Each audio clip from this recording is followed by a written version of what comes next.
Now, the United States or China, which country's political system actually produces better and more qualified leaders? In today's video, we're going to be examining the pros and cons of both America's form of democracy and comparing that to China's one-party state. I'm going to be presenting you with facts and ultimately letting you, the viewer, decide for yourself on which country's system is actually producing better leaders. Let's get started. Hi everybody, my name is Cyrus and I want to welcome you back to the channel. If you're new here, what we do is make weekly videos about China and its role in society today. Now, I'm an expat for the past 13 years living around the world, and 10 of those years were spent in Greater China, and I think it's very important that people understand China because China is going to have a huge role in our society and our entire world moving forward. Now, I believe that many people around the world actually fear China, but the biggest reason for their fear is that they simply do not understand China. So the goal of this video, and certainly this channel, is to help build that bridge and to serve and to fill that gap, because I believe that when the United States and China can learn to work together, the entire world wins. Now, before we talk more about China's one-party state, let's start with my home country, America, and talk about the pros and cons of democracy. Now, I believe that the biggest advantage for a democracy is the hope and the optimism that it provides its citizens. You see, we know that in America, no matter how bad the current administration of government is, we know that we can single-handedly change the entire direction of course of our current government by simply voting in a new party. And this is exactly what the current citizens of America are facing. We know that in this November, we can either re-elect President Donald Trump to continue down this path, or we can choose to change parties and we can elect Democratic nominee Joe Biden and change paths ultimately. So we have a very big decision to make as Americans. And again, it's this optimism. It's this belief that, you know what, if you do not like what's happening in America, you can run for president and you can change the society that we live in today. You see, there's only two requirements to become the president of the United States. The first is you must be born in the United States of America, and the second is you must be at least 35 years of age. Now, given these two very generic requirements, we now realize that there are hundreds of millions of potential candidates to become the president of the United States. However, we know that this is only in theory how it works, because ultimately to become the president, you need to have a tremendous amount of money, you need to have a tremendous amount of connections, but probably the most important skill set that you need to have is the art of public speaking and persuasion. You see, ultimately democracy is actually a popularity contest. And if you are able to captivate the minds and the hearts of the people in your country, you can win that election and you can become the president. To further illustrate my point, let's take a look at a handful of US presidents in recent history. We'll start with Ronald Reagan, who of course was a Hollywood actor and eventually parlayed his on-screen success to become the most beloved Republican president of all time. Then we have Bill Clinton, who again is a phenomenal public speaker, and even though he had a scandal in the White House, he remains one of the most beloved US presidents. George Bush, of course, was not known for his public speaking ability, but he had those family connections that got him into the office. And then we have Barack Obama. It is that fundamental belief, I am my brother's keeper, I am my sister's keeper, that makes this country work. It's what allows us to pursue our individual dreams and yet still come together as one American family. Now, that speech that I just showed you came from the 2004 Democratic National Convention. Up until that point, Barack Obama was just a senator from the state of Illinois. He was relatively unknown on the national stage in America, but he was chosen to be the keynote speaker because he has a phenomenal way to captivate audiences. Now, I remember being a university student, and the day after that speech, I went into my classroom and my professor asked his students, "Did you see that speech last night from Barack Obama? That man knows how to captivate an audience, and he is a phenomenal public speaker. Mark my words, he will become the next president of the United States." And that, of course, leads us to President Donald Trump, who is the first president in United States history to have zero political experience. In fact, I believe he pulled off the greatest upset in political history when he took down Hillary Clinton, a woman that had basically been groomed her entire life to become the first female president. But one of the biggest things that Hillary Clinton lacked was that ability to be charismatic. She couldn't captivate an audience. She simply was very boring. But ultimately, one of the greatest disadvantages for America's system is the division that exists between both the left and the right, the Republicans and the Democrats. Now, in a perfect American system, it would look like this. We would have the Democrats would be on the left side, the Republicans would be on the right side, but they'd be very closer to the middle, and that middle point is the fact that we are all Americans. Now this in theory and on paper is how it should look.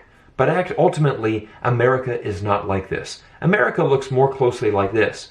We have the Democrats on the very far left, the extreme left, and we have the Republicans on the extreme right.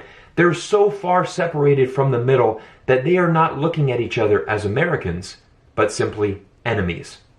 And I believe that that is the greatest political advantage that China has over the United States. You see, the United States is focused on tearing each other apart, and the left and the right are constantly in battle. But China's one-party state is only one party. So there's only one direction that it can move, and that is forward, with a very clear and very decisive mission. Now, as we transition to talking about China's one-party state, let's begin this analysis by analyzing President Xi Jinping's political career. Now, Xi Jinping was born in the capital city of Beijing in 1953, and at the age of 21, he joined the Communist Party of China. He went on to earn a chemical engineering degree from Tsinghua University, one of the most respected universities in all of China. After that, he began his political career by starting as a secretary for the vice premier of the Central Military Commission. Following that, he began his provincial service starting off in Hebei. He then later moved on to the province of Fujian for 17 years, and then was elected to the 16th Central Committee in 2002. Now this was very important because in 2002, when being elected to the Central Committee, this really marked President Xi's ascension into the national political stage in China. Now he went on to serve the province of Zhejiang for a period of 5 years, and in March 2007, he became the party secretary of China's most modern, developed, and really sprawling metropolis of Shanghai. Now, he only lasted in that position for a period of 6 months because in October 2007, he was appointed to the 9-man Politburo Standing Committee, the highest committee in all of China, and the following year, in March 2008, he was elected as the vice president. He maintained that position for over 4 years, and on November 15, 2012, Xi Jinping became the General Secretary of the Communist Party of China. Now, there are 3 points that I'd like to follow up on China's system. The first is we can see Xi Jinping took approximately 4 decades to get to the top position in China. You see, China's system is based on meritocracy.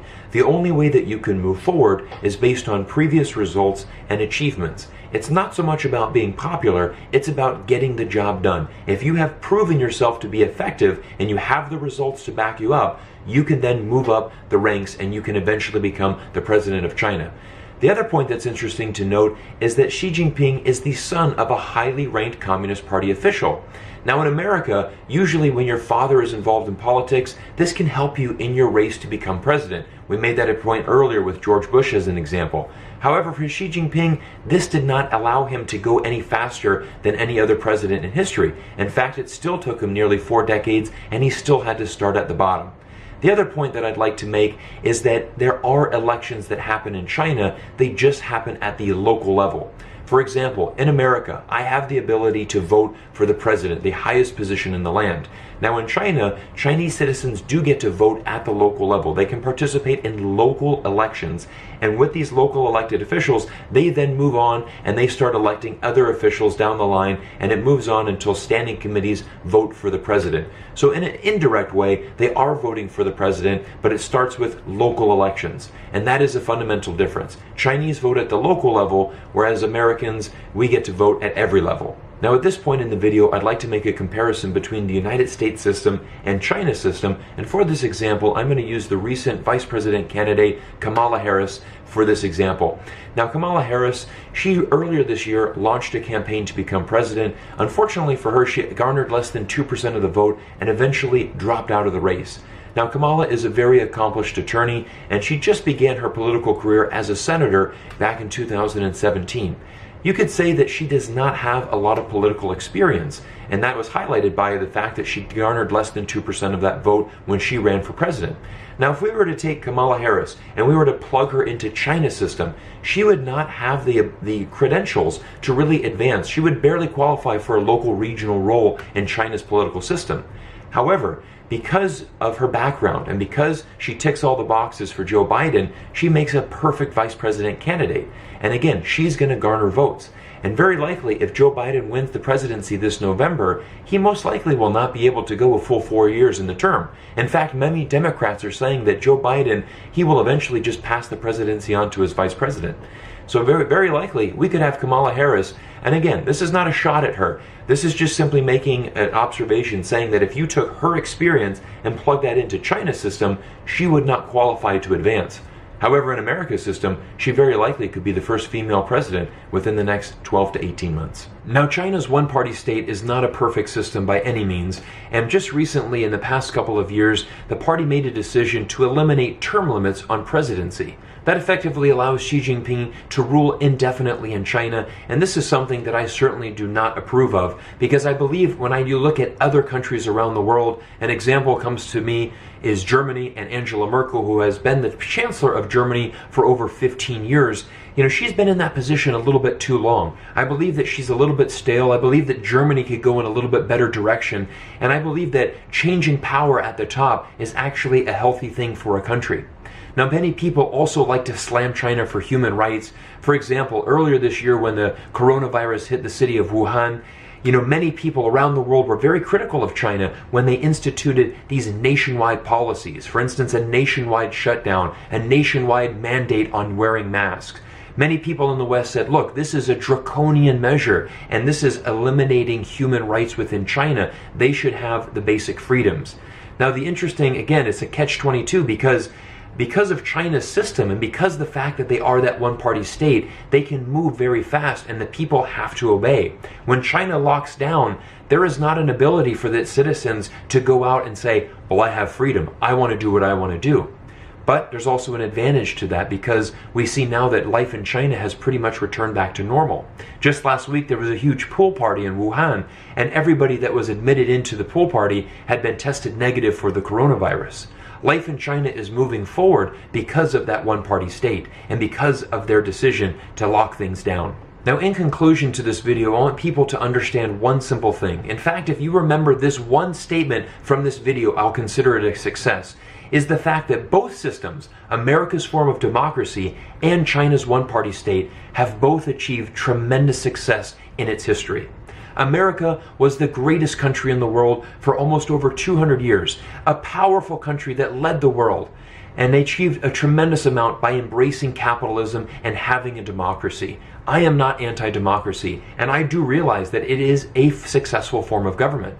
However, I'm here looking in the middle, and I also realize that what China's been able to do over the last 30 years has also been successful. It's a very different system than America, but it has also proven to be successful. China's government has alleviated poverty. It has risen the standard of living in China so high that now its #1 export around the world is international tourists. As Chinese people travel around the world, they have discretionary income, and people are moving from the lower class to the middle class, and from the middle class to the upper class.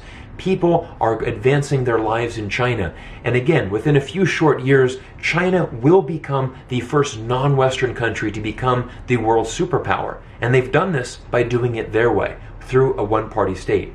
Now, I believe it's very important for people to realize that both forms of government have been successful and that we simply cannot copy and paste one form of government into another. I believe that if you took China's one-party state and you enforced that in America, it would be a catastrophe for the United States of America. And likewise, if you took America's version of democracy and you put that into China, it would also be a disaster for China. It's very important for people to realize that we live in a very unique and a very diverse world, and that there's more than one type of government that can exist. And even though if you're an American and you say, I don't want to be communist, I don't want to live like Chinese people do, we must also realize that there's a lot of Chinese people there that actually love their country and love their government, and they're actually saying the same thing about America. I love my country, China, and I don't want to live like Americans. So it's very important that we get a better understanding of both forms of these governments, realize that both have been proven successful, and realize that we live in a diverse world. Thank you for watching this video. I hope this shared some insights into both political systems. And ultimately, again, I'm here to present facts and let you make the decision on which country that you would like to live in.